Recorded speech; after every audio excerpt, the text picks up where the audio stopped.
تعال امسكه. خلاص.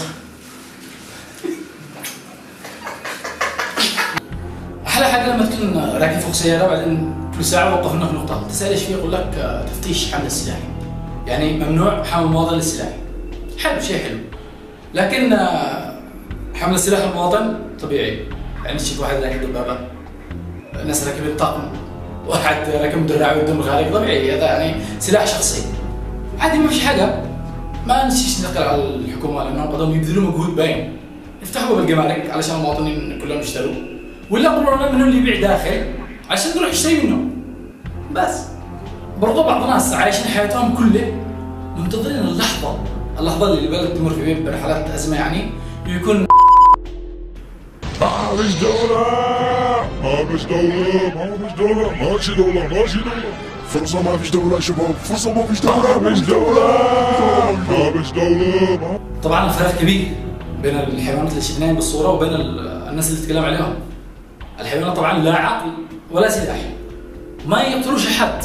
اما اللي عندنا على اساس انهم معهم عقول ومعهم جميع انواع الاسلحة، ما يسلمش منهم ادمي. طبعا هذا بيتقسموا الى 3 انواع. نوع الفرق والرخوات اللي يحبوا يترندعوا البلاد بدافع الفهلوه وحب الشهرة، وهذا يسمى نزغة الهبلة ولا عقل. النوع الثاني هم اللي يتحركوا بدافع حيواني بحت، هم المتقطعين، نهابين الاراضي، القتلة اللي بالشوارع، المسلحين المنتشرين. النوع الثالث احنا وحوش لا نفرحوش، لا نعرف الوطن ولا الاخوة. احنا وحوش لا تفرحوش، لا نعرف الوطن ولا الاخوة. تحت الطلب لمن طلب نشر الخرب بكل زوة. تحت الطلب لمن طلب نشر الخرب بكل زوة.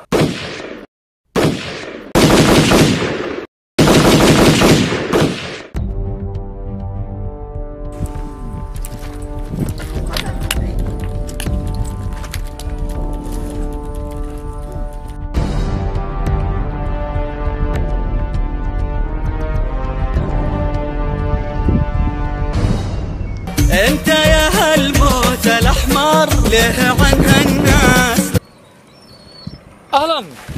اهلا بسيد الرجال، اهلا بسيد الناس. اي خدمات يا امر؟ طلبات اليوم سجلوا يا شباب. 10 ابرة كهرباء، انبوب النفط، اغتيال 3 سياسيين، 5 ضباط، 4 سيارات مفخخة، اقتحام معسكرين، وسجن. شاي وروتي ما تشيش. لا بس لو سمحت يا سيد الناس، ممكن بس يسلفنا الدبابة الصغير اللي عندك. معي واحد بالحارة معهم ضربوه وهو حقاره، بس قلت يعني ايش يقزع يفقعوا فيه بفقع. اوكي لو تجيب لي بالرول 1016 بخرج تمشي انا والعيلة سقطرة وارجع. انا اسف، ما لك الا اليوم بيض وقت ترسل بالشنطة والمعلومات والخرائط وكل شيء. اوكي شباب بو رزق.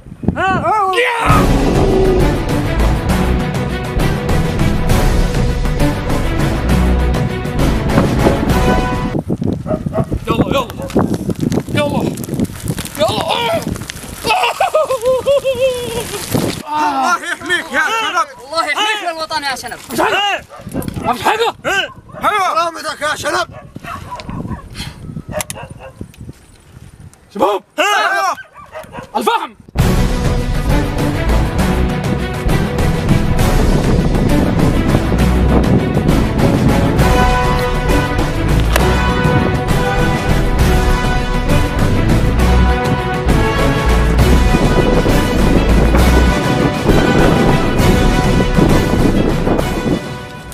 جاهزين؟ وبلك فشكش معانا. خلايا نايمة. يا شنب 6 انفار نقطع معسكر. منو الأخ؟ مش معانا.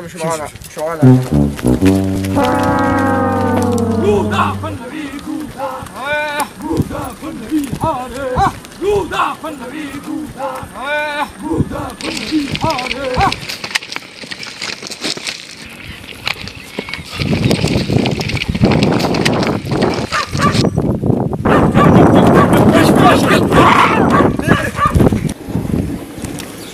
شباب هذا هو المعسكر، يا نعيش عيشة فل يا نموت موت الكل.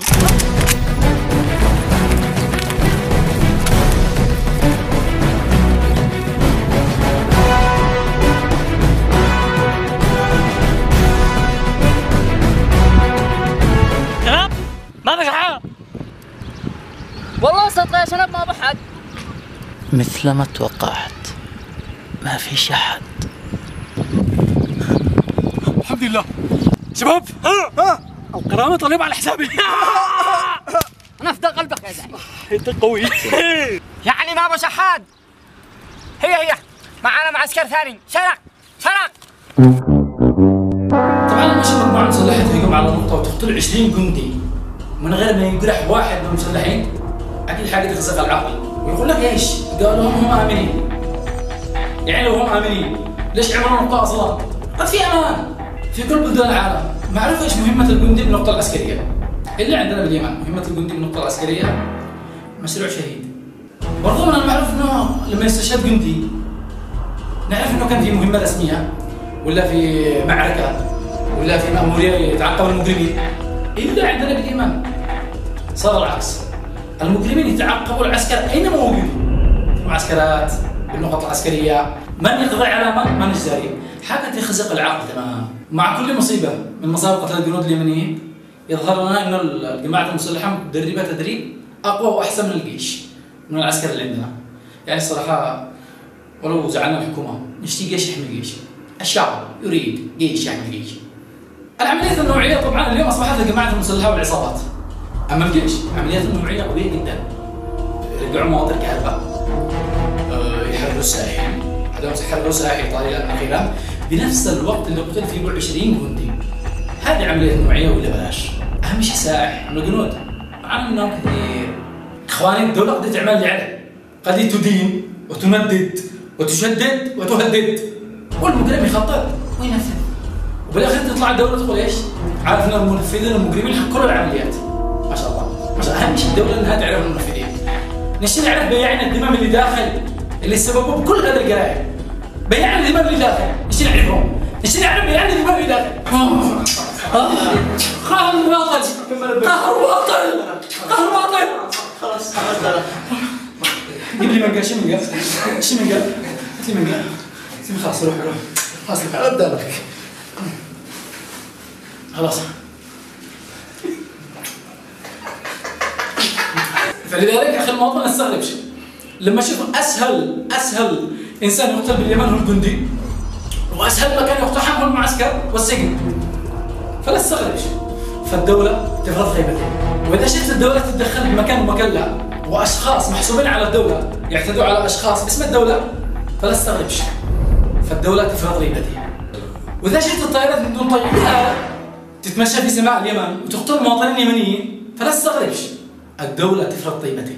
طبعا هذه كلها امور عادية، كل اللي سبق هذه امور عادية جدا، ما تستدعيش ان الدولة تتدخل، وما يستفزش الدولة انها ايش؟ تفرض هيبتها. في مواقف معينة وفي خط احمر ان الدولة تفرض هيبتها. تعالوا نشوف الخط الاحمر هذا ايش هو.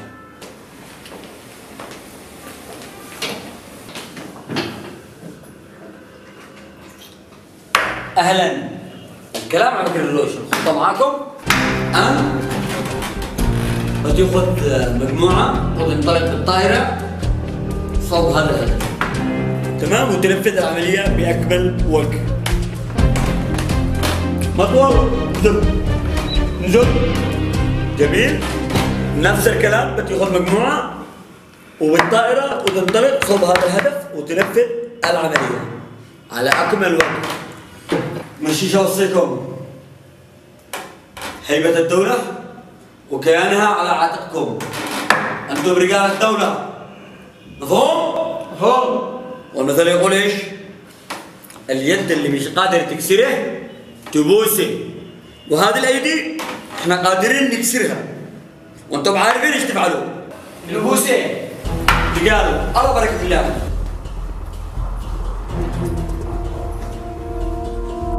ولذلك نوجه نداء عبد ربه عبد ربه، كل الدماء حق اليمنيين اللي تسيل الان كلها معلقه في رقبتك.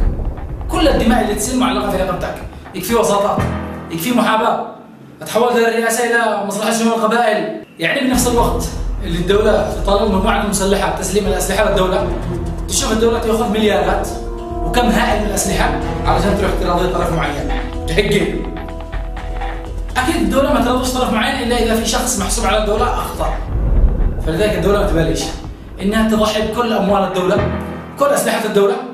اهم شيء انه لا يحاسب شيء انسان محسوب على الدوله. يعني يغور الوطن في 60 داهيه. اهم شيء يدلع ويعيش. اي واحد يورط الدوله في المشاكل والله حاجه تعطل العقل. باليمن عندنا برضه تغير مفهوم استخدام الطائرات. الحربيه عندنا ايش؟ تسقط، والمروحيه الوساطات، وغير الطيارين اللي يقتلوا واللي يغتالوا، وغير عمليات الاغتيال اللي تستهدف الضباط بكل مكان. والمشكله انه عندنا قاده عسكريين لما تشوفهم بالتلفزيون تفتقع. النجوم والرتاب والمدري ايش، عندهم من الكفاءه والمهارات والخبره اللي يخلي الدوله تسيطر على كل شبر باليمن. طيب نحاول نقول للدوله حقنا استفيدوا من هذول الناس، استفيدوا من هذول الضباط، استفيدوا من هذول الهامات، استفيدوا منهم الان، الشعب يستفيد منهم الان بسرعه قبل ما يجي الموتور. وعلى ذكر الاغتيالات معنا لجنه تحقيق ما شاء الله عليها، يعني عرفوا من هم المتورطين في قضايا الاغتيالات وتم توقيفهم في العاصمه صراحه. ما نفعش اخواني، واحنا والله نظلم لجنه تحقيق، هم 3 مدير 4 كلهم حصلوا مصيبه يعملوا لجنه تحقيق. يعني تحصل مصيبه فيحققوا فيها، فتوقع مصيبه ثانيه فيخلوا المصيبه الاولى على الخط وهم يحققوا ويزنوا رصيد حق المصيبه الاولى، وهم يحققوا في الثانيه تحصل مصيبه ثالثه فيخلوا الثانيه على الخط فيزنوا الرصيد، وهكذا ينسوها، وهم يحققوا في الثالث توقع مصيبه رابع ويخلوا الثالثه على الخط فيزنوا الرصيد فينسوا، وهم توقع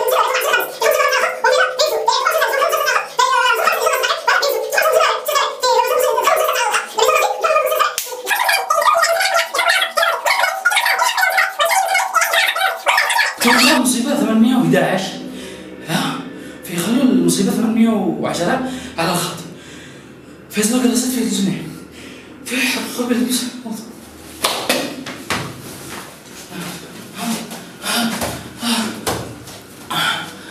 يلا كمل البرنامج. شو واصل تخافش عليا تخافوش في تفاح ما في تفاح. ولذلك كل قضايا اليمن ما يوصلوش الى نتيجه، يحققوا ويخلص الرصيد.